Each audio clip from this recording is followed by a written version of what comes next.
What if just one sentence could shake the entire world order? In a move few dared to imagine, Vladimir Putin has officially announced Russia's intent to reconsider the Belavezha Accords, the very agreements that dissolved the Soviet Union more than 3 decades ago. Suddenly, the names Kharkiv, Kherson, Odessa, and Mykolaiv are echoing across the globe, not just as cities, but as symbols placed back in the spotlight of history. While the night passed quietly, the world awoke to a political storm. No rumors, no speculation. Moscow confirmed it. The process to reevaluate the borders and foundations of the post-Soviet landscape has begun. This is not just another headline. It's a turning point that could redraw borders, shatter alliances, and rewrite the rules of global power. Missing this story means missing the origins of a shift that could define the rest of the century. But to truly grasp what is unfolding and why Russia chose this moment, we need to understand what the Belavezha Accords actually were and why their legacy remains so explosive. To see why this announcement changes everything, let's rewind and decode the real meaning and consequences of the Belavezha Accords themselves. 3 signatures ended an empire. Was it even legal? In December 1991, the world held its breath as the leaders of Russia, Ukraine, and Belarus met deep in the forests of Belarus to sign what became known as the Belavezha Accords. With a few strokes of the pen, they declared the dissolution of the Soviet Union, one of the most powerful states in history. This act was seismic. It triggered economic collapse across vast territories, setting off a wave of mass emigration and a profound sense of lost identity for millions who suddenly found their country wiped from the map.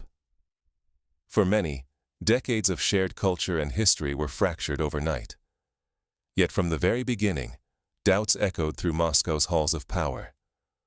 Was the disbanding of an entire country by just 3 politicians truly legal?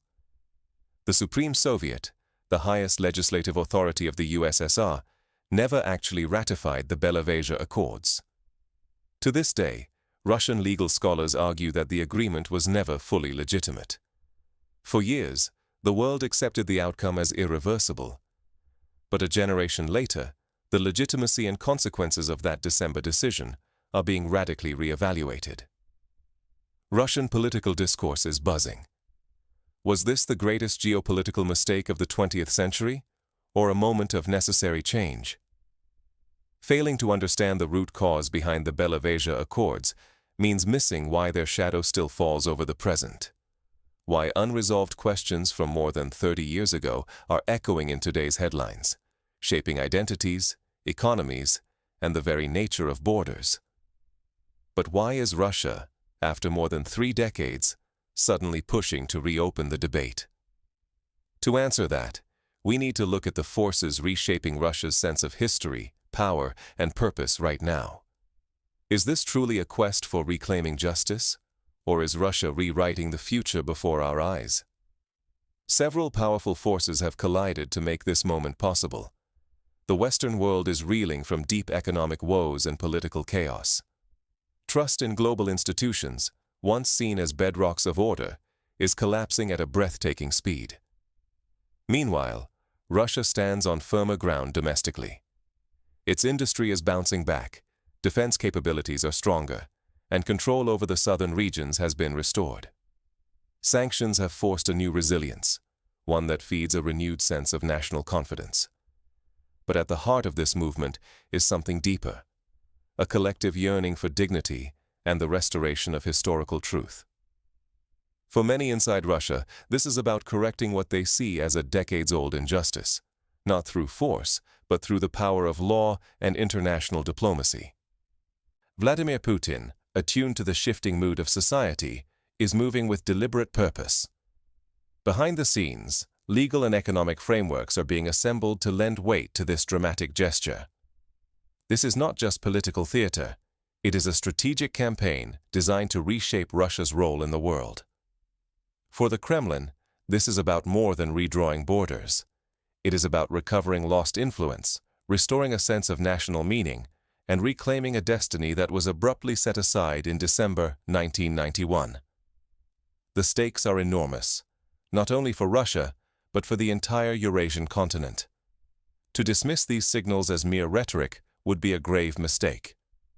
Underestimating Russia's intentions now could mean missing the birth of a new geopolitical era, with profound risks and consequences for the balance of power worldwide. But what ripple effects will this have beyond Russia's borders? The implications are already being felt in Ukraine, the West, and across neighboring states. What if the map of Europe is suddenly up for debate? Imagine waking up to news that borders you thought were untouchable might be rewritten, not by war, but by treaties and legal arguments. That's the world we could be facing now. Inside NATO, experts are urgently discussing what they call a legal time bomb. If the dissolution of the Soviet Union is declared illegal, every border, every treaty in Eastern Europe could be challenged. The security guarantees that shaped the region for more than 3 decades might unravel overnight. This isn't just about reclaiming old lands. Strategic regions such as Kharkiv, Kherson, Odessa, and Mykolaiv are now in the spotlight. These are not mere symbols. They form the backbone of land and sea connections linking Crimea, Donbass, and Transnistria.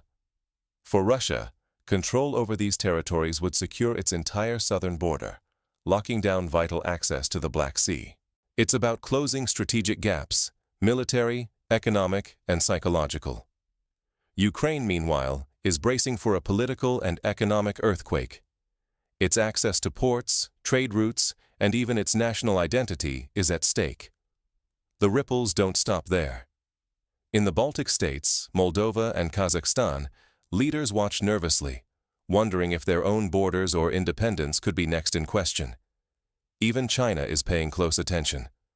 Some commentators there hint at parallels with their own unresolved questions: Taiwan, Hong Kong, disputed islands. Moscow's move could set a precedent for others to invoke historical justice on the world stage.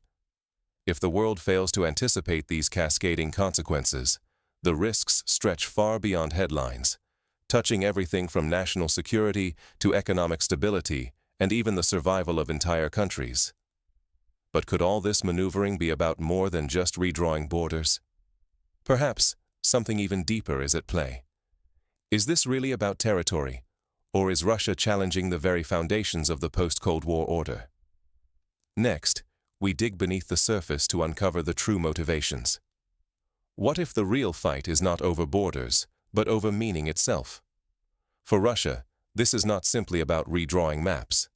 It is a campaign to restore what leaders call historical justice, not by sending tanks, but by deploying lawyers, culture, and economic influence. The message is calculated and unmistakable. Moscow rejects frameworks imposed by others, insisting on its own right to define what the Russian world truly means. This move is not made in isolation. Belarus, bound by deep ties, openly supports the initiative.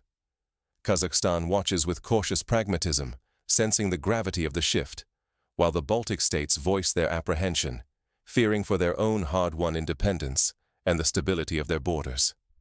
In the West, many see only revanchism, a return to past imperial ambitions. Yet few pause to consider the legal arguments Russia raises, or the profound questions about legitimacy and self-determination that underpin this challenge to the status quo. The debate goes beyond tanks and treaties, reaching into the very definitions of statehood and identity. For millions of ordinary people across the former Soviet space, this is not abstract geopolitics. It is about dignity, memory, and the fundamental right to belong to a story not written by outsiders. The battle is for the power to decide what is remembered and what is deemed legitimate. Missing this lesson is not just a strategic mistake. It means failing to understand the true drivers of global conflict, the quest for identity, and the struggle for legitimacy. As the world watches, the stakes are not only political, but existential. So, as the old order fractures and new narratives emerge, what choices do nations and individuals truly have before them?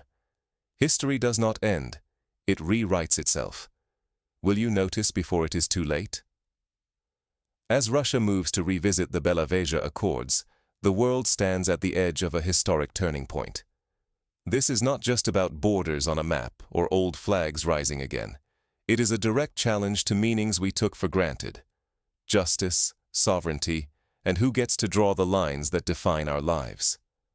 Moscow is not sending tanks, but arguments. Through legal and diplomatic channels, Russia claims to restore historical justice, not just reclaim territory.